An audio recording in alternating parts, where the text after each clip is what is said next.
1971 16 December বাংলাদেশের মুক্তিযুদ্ধে আনুষ্ঠানিক পরাজয় হয়েছিল পাকিস্তানের। আর এই তারিখেই ঢাকায় আত্মসমর্পণ করেছিল পাকিস্তান সেনা। আর সেই থেকে এই দিনটি বিজয় দিবস হিসাবে উদযাপন করে আসছে ভারত এবং বাংলাদেশ। ফোর্ট উইলিয়ামে আয়োজন হয়েছে বিশেষ অনুষ্ঠানের।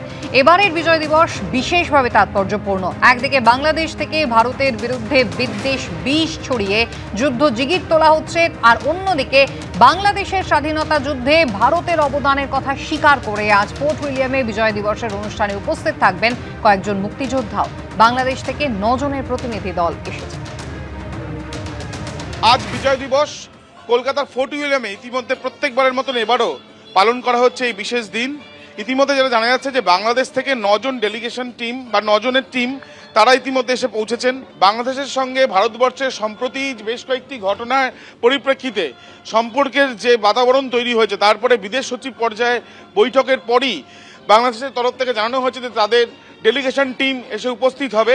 ইতিমধ্যে দেখা যাচ্ছে ফ্রিডম বিজয় দিবস সেলিব্রেশন বলে বিভিন্ন ছবি 1971 সালের যুদ্ধে জয়লাভে ভারতবর্ষের যে ভূমিকা ছিল সেই বিষয়গুলো কিন্তু তুলে ধরা হয়েছে। তার পাশাপাশি বাংলাদেশের স্বাধীনতার ক্ষেত্রে ভারতবর্ষের যা পদক্ষেপ ভারতবর্ষের তরফ থেকে সেই যুদ্ধে নামা হয়েছিল সেই বিষয়গুলোও কিন্তু তুলে ধরা হয়েছে।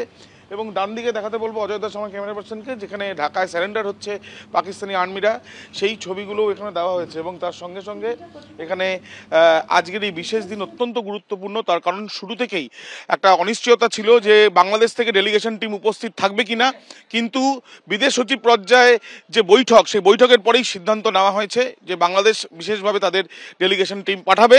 এবং তারা গতকাল রাত্রিবেলায় কলকাতায় এসে পৌঁছেছেন, যারা এই যে বিজয় দিবসের অনুষ্ঠান পালিত হচ্ছে ফোর্ট উইলিয়ামে সেখানে তারা উপস্থিত থাকছেন। ক্যামেরায় অজয় দাসের সাথে প্রদীপ ভট্টাচার্য, আবির দত্ত, এবিপি আনন্দ, কলকাতা।